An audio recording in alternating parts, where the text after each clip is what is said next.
So first we get you all sleepy because we've had you eat something. Then we send you all out into the hall. And then we tell you that we're going to rush through everything else. So I've got a really tough job trying to keep you awake while this is going. Now, let me give you a little bit of an introduction. Before we started with lunch, you had this brief piece of history, and that sort of inspired me to give you just a tiny touch of history for, why I'm standing here. First of all, my background in what I've done to earn a living has absolutely nothing to do with what I'm doing while I'm standing here. I've never been able to figure out how to make a living at it. So this is avocation. These are things that I find fascinating and do in my spare time. And as a few people know, most of the time that I work on this is between 5 a.m. and 7 a.m. in the morning. Those are my times. So you're getting the results of some early morning times here. You've heard about some people who are archaeologists. I'm not an archaeologist. My training and my interests have always been in ethnohistory. The difference between the two, an archaeologist is the guy who's going to go out and dig something up, brush the dirt off of an artifact, and then start working with the artifacts. The closest I get to that is I go to a library and blow the dust off of books. So that's kind of where I'm coming from. In ethnohistory, it's the historical information that we're trying to reconstruct on people that frequently don't have much of a textual history. So we don't have the luxury that you have in the old world of having a long tradition of texts. We have to milk any text that we find for as much information as we can. My interest began in central Mexico because that's where we had texts. And so I spent a lot of time working on pre-Mesoamerican or Mesoamerican pre-contact religion. And obviously that combines a little bit with my interest in the Book of Mormon. So I kind of kept up interest in that over a number of years, and to the best of the collective reconstruction memory that we have, somewhere around 1995, this one man on the internet was trying to put this list together, and he said, why don't you do a weekly article for us? And I said, well, okay, here's the problem with weekly articles. If you do a weekly article, you have to come up with something to say every week, and I'm not sure I know how to do that. So I said, here's what we'll do. We'll just go very slowly through the Book of Mormon, and we'll kind of do a commentary on the Book of Mormon online. And what I'll try to contribute to that process is take the Book of Mormon, assuming that it is a real history of a real people that occurred in a real place, and assuming that the best information that we currently have is going to place that in Mesoamerica. Let's take that background, place the Book of Mormon in that background, and see what happens. That process took a long time. How many of you have seen The Princess Bride? I would be shocked if anybody has not. How many actually read the book?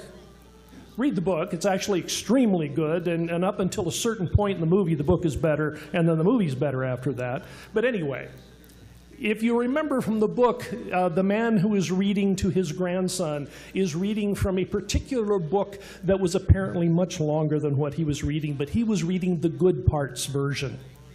What I'm going to hope to do today is give you a little bit of the good parts version of things that I'm interested in. So let's start with this problem of the Book of Mormon in and as history.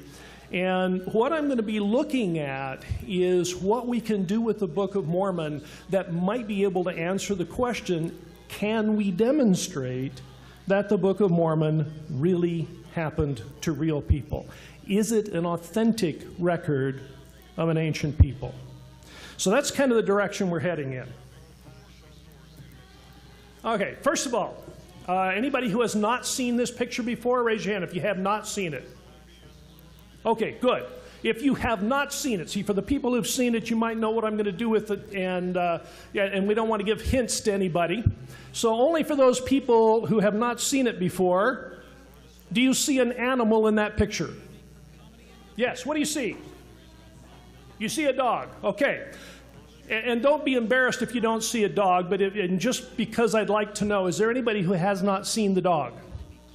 Okay, good. That's important. Everybody raise your hand if you haven't seen the dog again. If you haven't seen it, leave your hand up, okay? Look around you and see how many people haven't seen the dog yet. Okay? That's important, because that's going to tell us something really important about the kind of evidence that we have when we look at the Book of Mormon. It took me a while to find the dog the first time I looked at it, too. Here's what's interesting about that. How many of you have ever looked at clouds? I've done it in the towel hanging in the bathroom. Sometimes it'll do it just in a rock somewhere. We've seen it on pieces of toast. You see pictures and you'll see a face, right? What happens is the brain creates patterns, and one of the patterns that we create more frequently than anything else are faces. We are wired to see and understand faces, and so we'll see faces where they don't exist. And one of the things that you'll notice, in those cases where it isn't really there, if you look away and look back, you'll lose it, because it isn't really there. So you see it, your brain constructs it, and you look and go, man, that's a face. And then you look away and you go back and go, dang, can't find the darn thing. In this one, once you've seen the dog, you will never be able to see that picture without seeing the dog, because it's really there. Now, next question. For those who have not seen the dog, why haven't you seen the dog? Okay?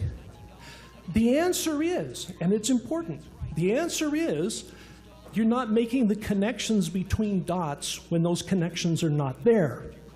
Some of us are drawing lines to outline the dog by taking the spots of a Dalmatian in this picture and being able to draw where they are not there at the moment.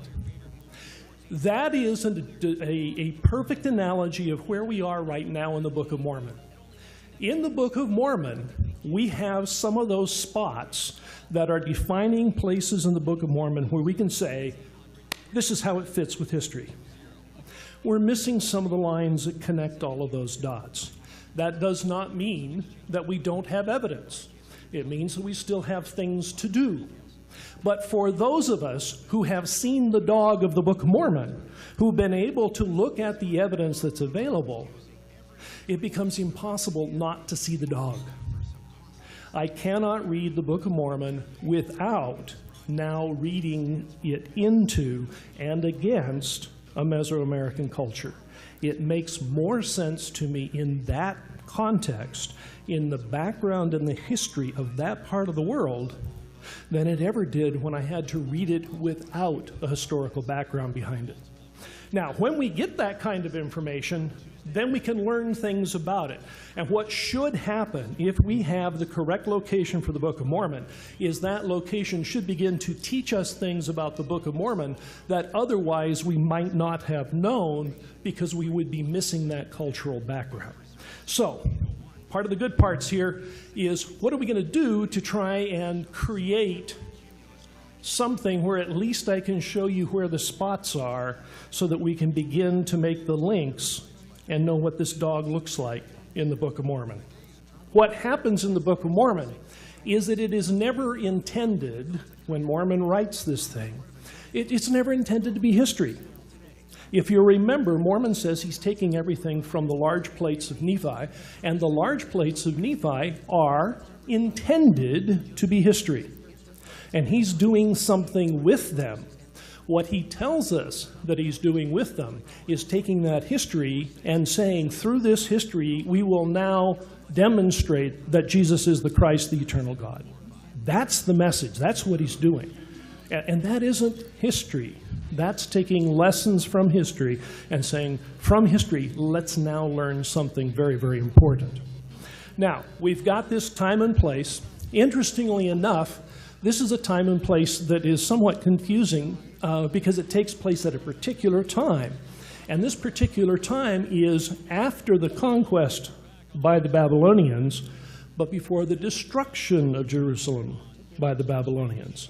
So it's a really interesting time period. If you think that, we're going to talk about Lehi saying that the Babylonians are coming, he isn't saying that. They're already there. There's a whole bunch of people that are going, what do you mean the Babylonians are coming? They're sitting right next door.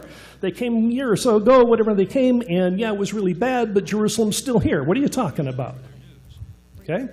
So one of the reasons that they didn't believe him is because they're saying it has already happened and nothing's wrong. Okay? And then, of course, it does get destroyed, which is part of the interesting timing of where the Book of Mormon comes from. Now, more importantly than that, however, we can get my slide to move again. Slide move. There we go. More importantly than that, though, the Book of Mormon reflects history. So, if you write a letter, you will be writing a letter at a certain point in time and in a certain place. And depending on what events you're describing, they may reflect history greater than what you're doing in the letter. For example, if you were to write something now and start talking about the great jokes that we heard from a president and a presidential candidate a couple of days ago, you're reflecting history. Okay? Your purpose is not to do that. You may simply be repeating some of the jokes. But the reason that you wrote them and the reason that they're there has a history that has occurred outside of what you're doing and what you're doing in the letter. And what happens in the Book of Mormon is it will reflect history much more than it's going to record a history that we know something about. So the real trick in what we're finding in the Book of Mormon is to be able to say, here is the text. Based on what we see in the text, does it give us any hints as to what was happening in the broader world around that time and in that place, so that we can have an idea of what it is that the history is all about? So we won't necessarily find it in the Book of Mormon. We'll find Nephite history in the Book of Mormon. But I'm not sure I'm going to find Maya history directly in the Book of Mormon. What I'm hoping to find is it indirectly, as it is reflected in the Book of Mormon, because it is a text that is being written in a time and a place where they're going to make references to material rather than simply say, this is what happened and this is where we are. Okay. Book of Mormon as a reflection of pre-exilic Israel. Very important that we make a distinction in where the Book of Mormon takes place. And then it goes back to that point where it's in that crucial time period of the Babylonian conquest of Israel. And the reason is that much of what we understand about the Old Testament and much of what we understand about Israelite history has been conditioned by everything that occurred after the conquest. And it's only been within, let's give it the last 15 to 20 years, when we've been getting better information about what that world was like and what the differences were prior to that time. And so when we move back and we say, let's not place the Book of Mormon against everything we've ever heard about Israel, but look at a particular time period, let's see if it will reflect that time period. So, number one, things on the left are going to be things, and this will happen throughout the PowerPoint here. Things on the left are going to come from the Book of Mormon. Things on the right are going to be coming from the cultural information of the time period. So on the left, we have the brass plates coming through the lineage of Joseph. How does that fit with anything we have in the Book of Mormon? Well, first of all, or not so much the Book of Mormon, we know where that fits. It's history of Israel. Joseph is one of the lost 10 tribes. Okay? How are we getting brass plates and people who are remnants of the lost 10 tribes in Jerusalem at the time of the Babylonian conquest? And the answer is, they were there. We know that. We even know which part of Jerusalem they lived in. We know that they moved down. Not everybody was lost. There was a significant number of people who fled from the Assyrian invasion 100 years earlier and moved down into Jerusalem. And so it's entirely probable that there are not only people from the tribe of Joseph there, but that they would have a record. And then the next thing is that record that they have ought to reflect information coming from the northern kingdom rather than the southern kingdom. And there's been several people that have gone through and looked at the facets that of the text we have for the brass plates and said, you know, the information we have there really does look like it's coming from a different source than where we're getting most of our things from the Bible, which is a Judite record. So we're getting that from the southern kingdom, other kinds of things coming from the north. So that fits with the historical information.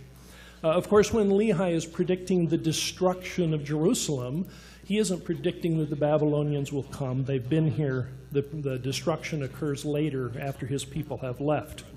And then some of the things that are really fascinating is the nature of religion. This is a time period, probably going back at least 100 years, where there's been some changes happening, and there's been an attempt to solidify Israelite religion in Jerusalem around the king. And it happened earlier, and then they kind of fell back and did what they were doing again, and then Josiah comes along and he reforms things, and interestingly enough, it's his reforms that end up working. One of the reasons because the people that wanted to reform it were the ones that went to Babylon, and when they came back, they had Cyrus saying, I'm blessing these guys, and therefore it's their religion that became dominant. But other than that, there are some interesting differences when you look at what was happening prior. And one of the more interesting ones, it really appears to me that one of the things that Lehi was protesting as being lost from the religion in the process of codifying everything into the person of the king is that they were losing the concept of the atoning Messiah and looking only at the triumphant Messiah. So they're looking for a Messiah who was now a ruler like the king who would be coming back. And they were losing this concept of the Messiah who would be providing atonement. In that context, there's two really important things that I think are reflected in the Book of Mormon. Number one, when Nephi starts talking about what's really important, and he says, we've lost things out of the Bible, what's the thing that he spends all of his time talking about?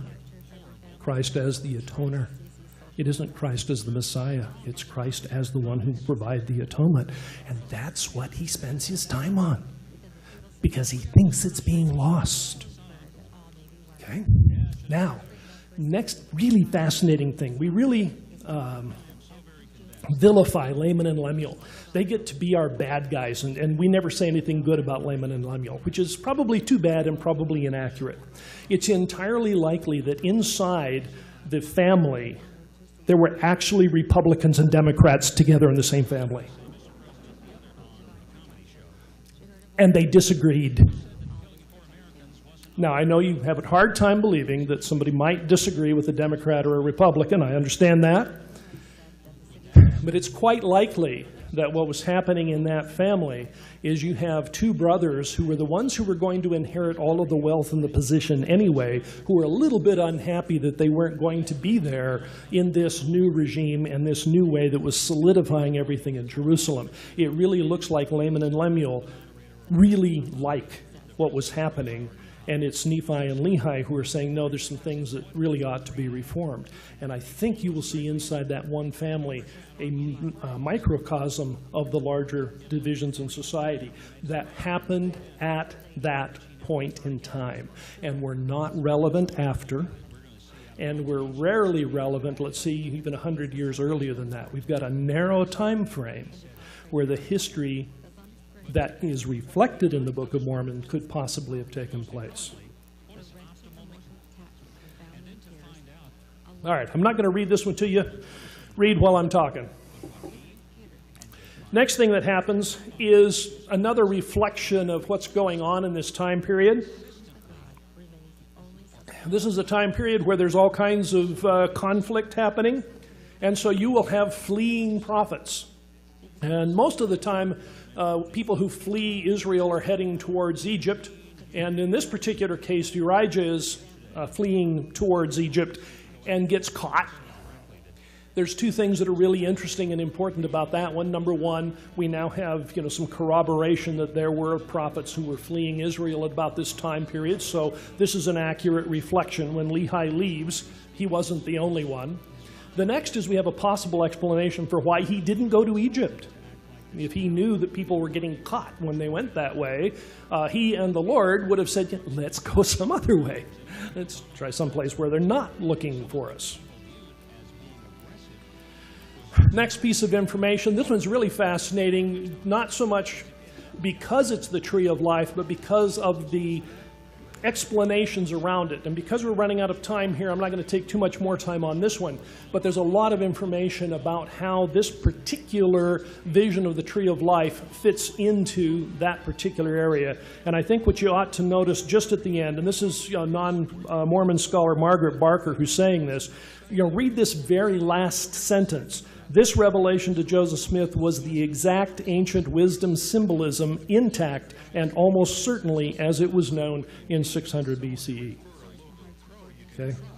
And it's not just the tree of life. That had been around for a long time. It's the particular nature and context in which we're seeing the tree of life that is unique to that point in time. So as we look at the old world, there is definite information of where we're getting places that these two things are reflecting each other. We can see the history, and we can see how the history is reflected in the Book of Mormon. Now, the tough part for people like me that love Mesoamerica is that we have so much better information for the Old World. The tough part for scholars of this area in the Book of Mormon is that Nibley was so influential in what he was doing, and you heard a little bit about him before lunch, but he was so influential in his approach to things that the vast majority of LDS scholars who are studying the Book of Mormon are following Nibley into the old area where they've got texts to read and things to do. And they're coming up with wonderful stuff. The vast majority of everything that you're going to see coming in the Book of Mormon is likely to come out of 1 Nephi. And after that, the precious few people that are doing the work, and please, if you have any ideas of doing this, start. There's 2 or 3 of us around that would be more than happy to encourage you. We need help. We need as many people as we can get working on this. Okay, let's start heading towards the New World. And I'm trying to watch time here. Okay. Really important to remember that when the Nephites arrive in the New World, they do not arrive in a world that is empty. We have believed that in the past because at one point in time we probably thought the Book of Mormon is going to explain everybody's everything. And anybody who came here was related to the Book of Mormon. We know that's not correct because we know enough about history to know that pretty much wherever the Book of Mormon took place, any of the geographies that you have ever heard about, I don't care where they are, there was somebody there. This wasn't an empty continent. Now, in the Mesoamerican area, there were not only people there, but there were people who had been there for quite a while and who were in the process of developing very important cultural information. One of the things that I think we have made a mistake about in the past is we have perhaps overzealously assumed that the Nephites were the cause of Mesoamerican civilization. That is not correct. They participated in Mesoamerican civilization, and I think we will see that reflected in the Book of Mormon. But the idea that they created it is known to be incorrect because we can trace the history of some of those cultural pieces of information to time periods before when the Nephites showed up. So what do we see reflected? Well, interestingly enough, we have Nephi's people, this brand new group of people, whoever they are and however many of them there are, and we don't know. In 2 Nephi it tells us that he left with, and he names about 5 or 6 people, and then he says, and all the others who would go. And we don't know who those are because there's very few unnamed people left. Laman and Lemuel being 2 of them are really certain they didn't go with him. So people went with him, but it's a smaller group, maybe a village worth of people, not terribly large. And they get there and they said, you know what we need? We need a king. Why? Nephi didn't think they needed a king. He was ready to refuse them. But the people demanded one and they wanted one. Why? It was becoming fashion. It is at this point in time in that area of the world that there is a continuing movement of smaller egalitarian villages becoming more socially hierarchical and ending up with a king. And because they were doing that, it was encouraging all kinds of things like trade, development of all kinds of information. It was a wonderful thing. And so at this particular point in time, it makes total sense that this group of people would have said to Nephi, by the way, you know what, let's have a king.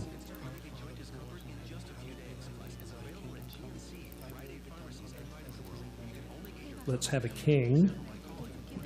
Now we have a king, okay? And again, you want to read through this one. It's basically talking about the information that we were just looking at. This is the information where we're saying at this particular point in time, we're getting this type of information that's being developed. Next really fascinating thing, it comes in Jacob, because Jacob gives this great sermon. And if you think about Jacob's great sermon, his sermon makes pretty much no sense whatsoever. Okay? Think of anybody who comes and stands before you and says, look, I have two things that really, really, really bother me. I think you're wearing too much costly apparel, and I don't like you doing polygamy. Okay, I can see why those might be two things he would be unhappy about. In fact, throughout the Book of Mormon, this whole idea of costly apparel becomes a bellwether of apostasy. If you ever see costly apparel, the next thing you see is they're going to be falling away. And you kind of wonder about that. Why are the two related, and why now? Okay. Well, part of what's happening at this particular point in time, both with the Nephites and everywhere else around them, is these egalitarian villages are becoming hierarchical. What is part of the hierarchy? Part of it is the social stratification. How do you know if you are more important than someone else? One of the ways you have always known it in the history of the world is by the clothes you wear. You know, I can tell by your outfit that you are a cowboy, for those of you who are old enough to remember the song. Okay? Costly apparel becomes a way of marking who you are. It was so important in the old world that they had royal purple that only the royalty could wear. It was so important in later Aztec culture that if you were of the wrong social status and you wore, instead of the appropriate cloak down to the bottom of your rear end, instead of that you wore one down to your ankles, which was what only the royals could wear, they could kill you for it. If you wore the wrong clothing, you could die. It was that important. So what happens is we have this interesting juxtaposition. And it just so happens that two things are in the process right now. One of them is there's a continuing development of trade. Now, first of all, why trade? Think about costly apparel if there's no there's no Macy's nearby to go to, okay? If you can't go buy your clothing, how are you going to get clothing? Well, you go spin the fibers into some sort of a cloth. How are you going to get a different color? You go to some plant that's local and you make the dye and you dye the clothes. How are you going to get clothing that's different from your neighbor? It's really hard, because once you come up with something, the neighbor says, oh man, I like the cut of that cape you've got on there. I think I'll make one just like it. How do you differentiate yourself if you're all living in the same place, making your clothing out of the same materials? How do you even get costly apparel? You trade for it. You go to places that have something you don't have. And so you become hierarchical both in what you acquire and the ability to display it.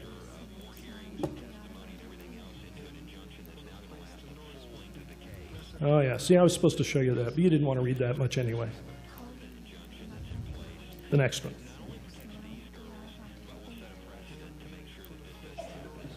That's the one you want to take a look at. In the process of trade, they're acquiring all of these goods and they wear them to display them. So how is it that we have costly apparel? They're trading with somebody else so that they have something that somebody else doesn't have. Why is that a problem? Because they're wearing it to show that they're better than someone else. What is the problem that is always behind costly apparel in the Book of Mormon? Thinking you're better than someone else. It has nothing to do with clothing. It has to do with thinking you are better than someone else. And they're simply manifesting that by the clothing they're wearing. Now, next one. How do you get this information? This is the tie that tells us why it is that Jacob is so unhappy about costly apparel and polygamy.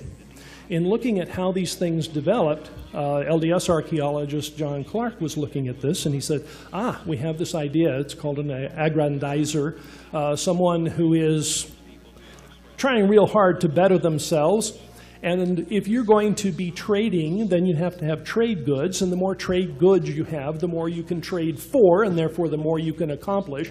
And since there aren't any jobs to go to, and there are no firms where you can hire people, you have a family.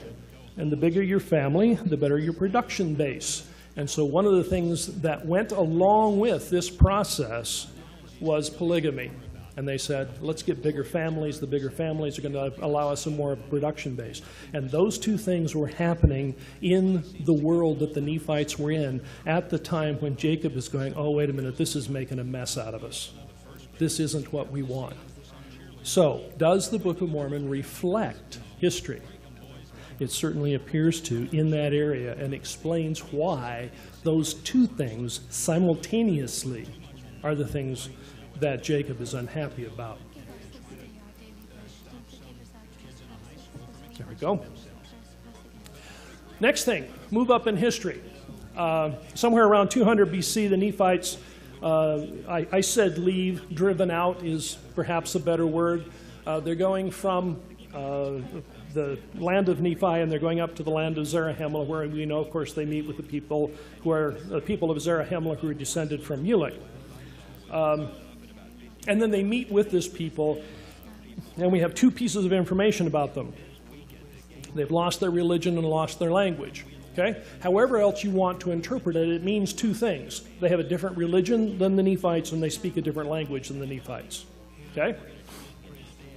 Now, for those of you who've done any what kind of work in historical linguistics, which I assume is all of you, right? You're all students of historical linguistics. We've got a period of 400 years. 400 years is not long enough to create mutually unintelligible languages out of a single source. You can get some dialects, but not mutually unintelligible. So if these guys are not understanding them, each other, something else has happened.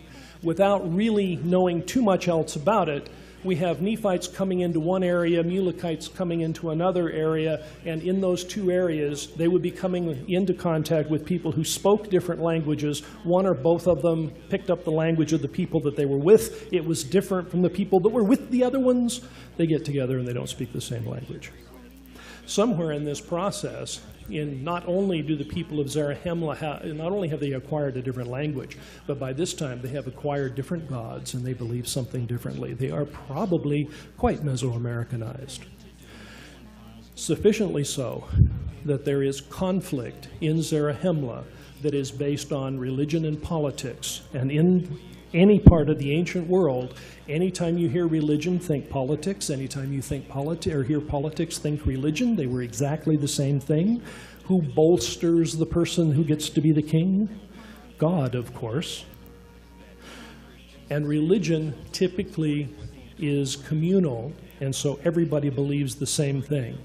The problem is in Zarahemla that hasn't happened. You're trying to merge two different peoples together, and that creates conflict.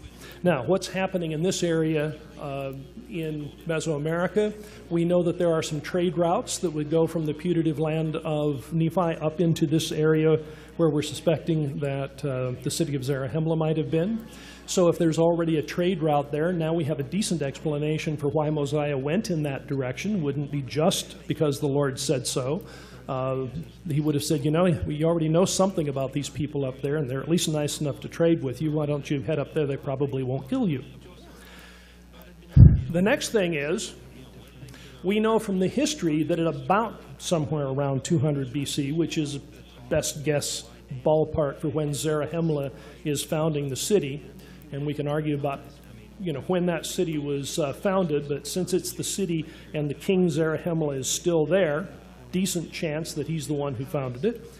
About that time period, we know historically that there are Soke speakers who are moving up the river valley into that area, which would explain why somebody coming up from a more Maya-speaking area, meeting with people there, would have little differences in religion and particularly differences in language. So we've got an historical piece of information that fits in the right place in the right time, giving us an explanation for why we're getting certain historical information reflected in the Book of Mormon.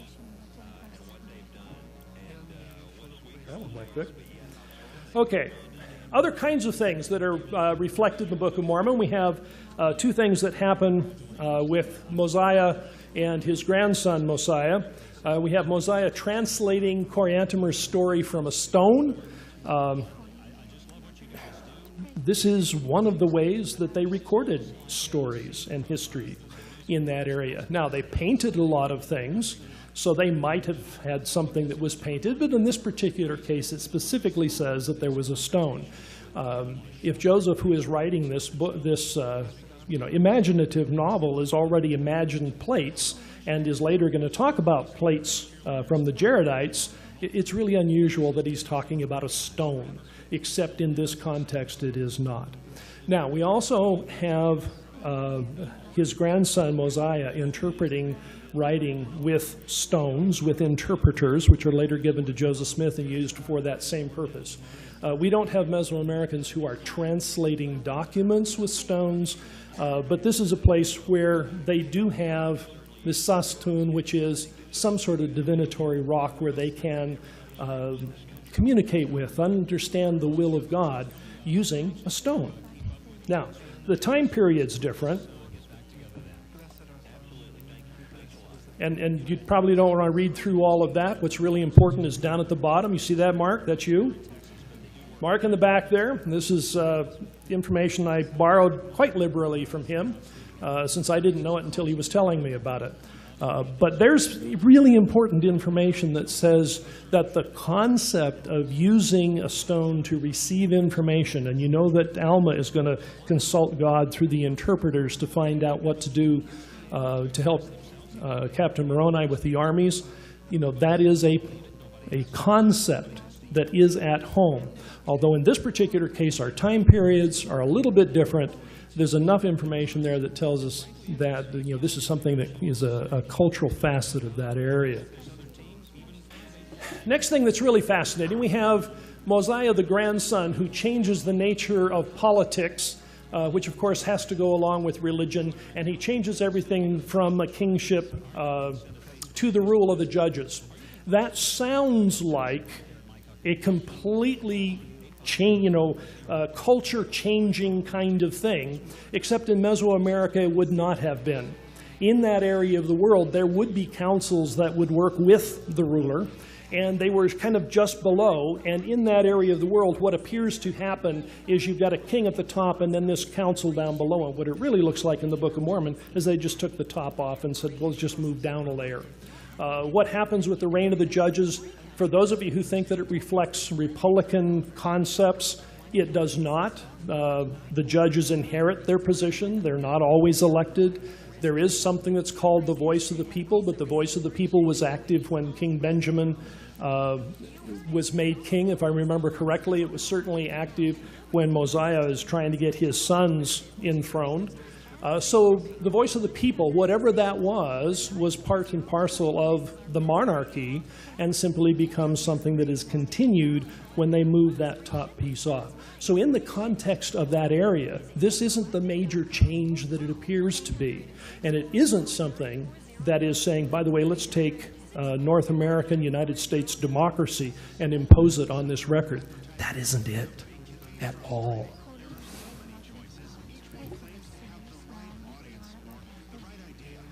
Information about when this appears to have happened later. Chichen Itza is coming much later than the Book of Mormon, but we find that there is a similar concept there where it looks like that person of the king has been removed and now we have council rule.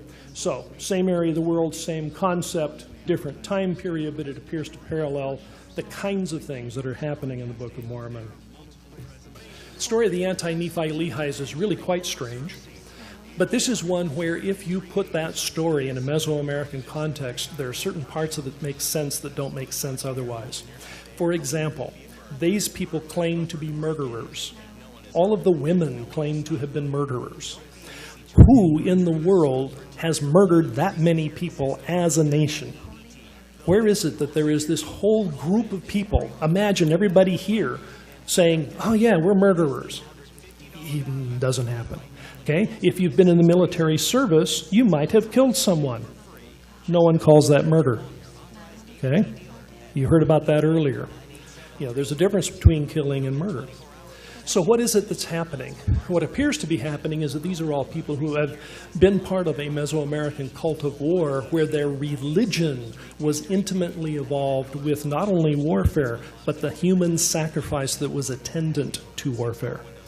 And if you were someone who supported a religion that condoned, accepted, and promulgated human sacrifice, you might believe when you were converted to the gospel that you had in fact unrighteously been murdering someone. Okay? Now, next piece. One of the things it talks about is that they buried their weapons.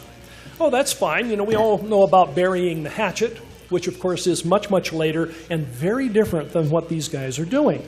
Burying the hatchet was a symbolic burial of a single hatchet, and nobody else gave up their weapons. In this particular case, they all did.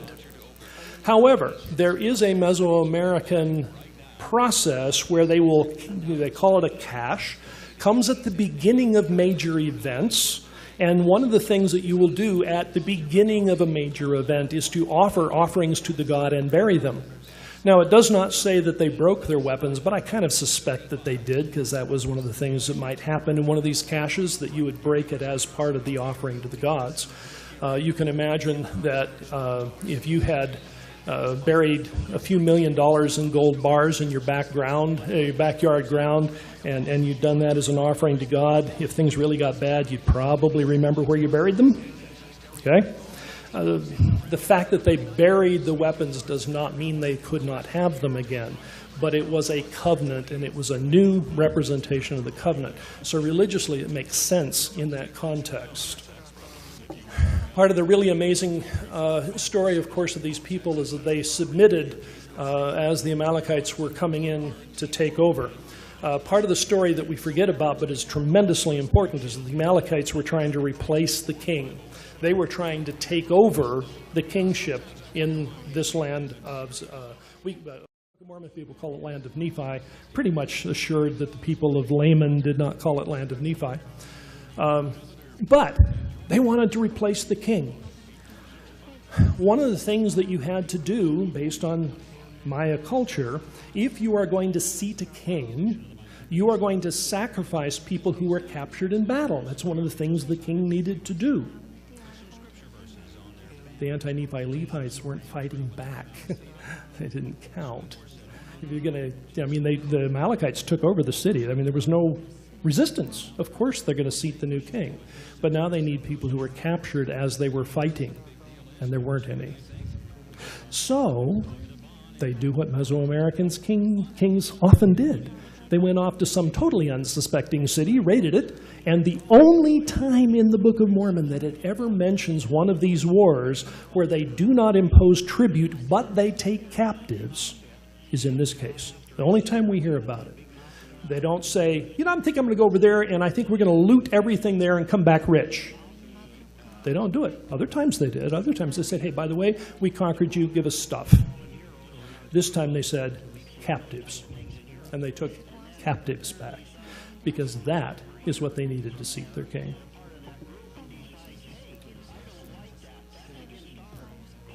All right, this next one we're going to just whip through.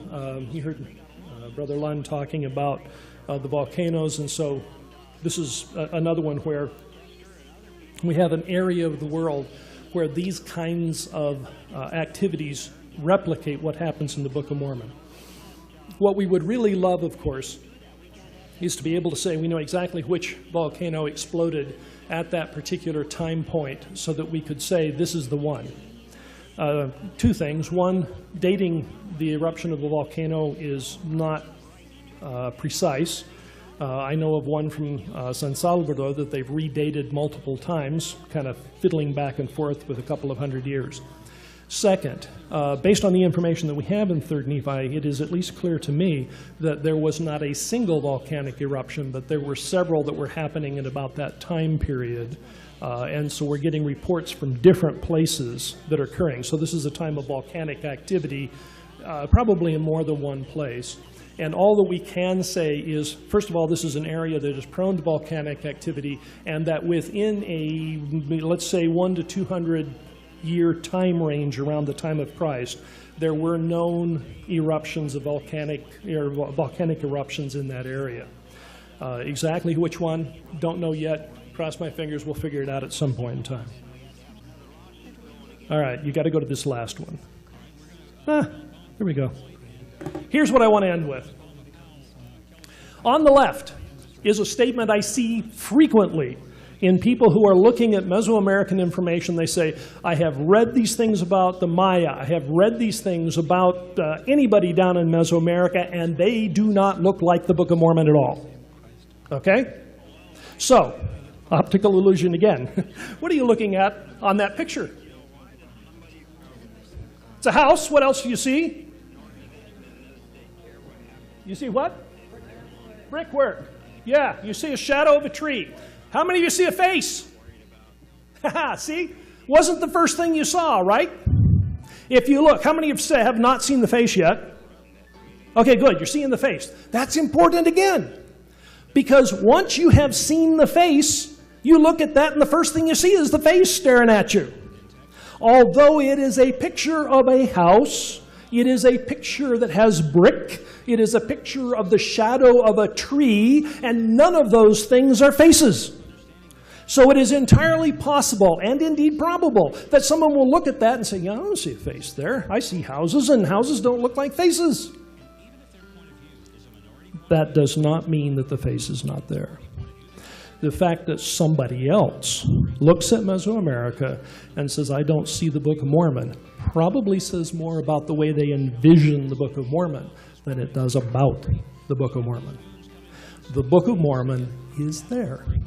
If you have learned to see the connections between the spots, once you have seen the dog in the Book of Mormon, you cannot unsee the dog. Once you have seen the face, regardless of whether or not anybody else sees it, you know that it is there because you have seen it and it's real, because you're understanding something that they're missing. The fact that they miss it does not mean that it's not there. And it is there, and more we're learning how to connect the dots so that the face becomes clear, that the outline of the dog becomes clear, so that more and more we learn that the Book of Mormon is a reflection of a real history in a real place. And that on top of all of that marvel, it does teach us that Jesus is the Christ, the eternal God. In Jesus' name, amen.